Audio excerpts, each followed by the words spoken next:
नमस्कार।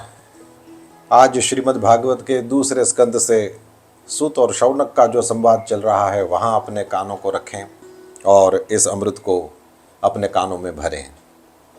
नैमिषारण्य के उस पावन तीर्थ में शौनकादिकों ने थोड़ी सी भगवान की कथा सुनी, श्री सुखदेव जी के मुख से बहने वाली, और जैसे ही थोड़ी सी बात बताई, ध्यान धारणा की, और तब तक तो फिर जैसे ही श्री सूत पुराणी चुप हुए तो शौनकादिक कहने लगे कि फिर क्या हुआ ये बताइए।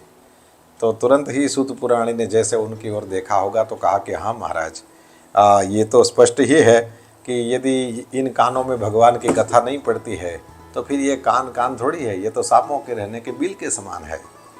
सूत जी, जो मनुष्य भगवान श्री कृष्ण की कथा कभी नहीं सुनता उसके कान तो बिल के समान है।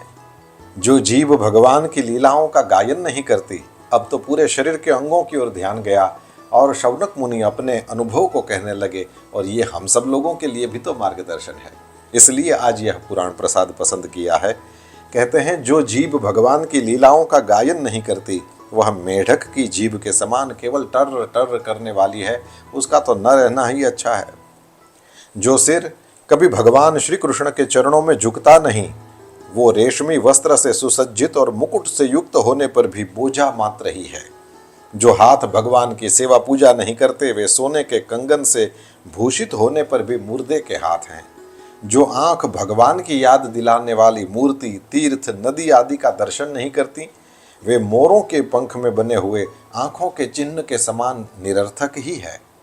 मनुष्यों के वे पैर चलने की शक्ति रखने पर भी न चलने वाले पेड़ों जैसे ही हैं जो भगवान के लीला स्थलों की यात्रा नहीं करते। जिस मनुष्य ने भगवत प्रेमी संतों के चरणों की धूल कभी सिर पर नहीं चढ़ाई, वो जीता हुआ भी मुर्दा ही है। जिस मनुष्य ने भगवान के चरणों पर चढ़ी हुई तुलसी की सुगंध लेकर उसकी सराहना नहीं की, वह श्वास लेता हुआ भी श्वास रहित शव ही है। सूत जी, वह हृदय नहीं लोहा है जो भगवान के मंगलमय नामों का श्रवण कीर्तन करने पर भी पिघल करके उन्हीं की ओर बह नहीं जाता। जिस समय हृदय पिघल जाता है उस समय नेत्रों में आंसू छलकने लगते हैं, शरीर का रोम रोम खिल उठता है। परमात्मा श्री हरि के ऐसे नाम की यह अद्भुत महिमा है कि ये हुए बिना नहीं रहता, और यदि ऐसा होता है तो फिर तदश्मसारम हृदयम बतेदम। इस तरह से श्री शौनक जी ने हमारे समस्त अंगों की सार्थकता किसमें है और निरर्थकता किसमें है, दोनों का दिग्दर्शन हमको कराया। आज इतना ही। नमस्ते।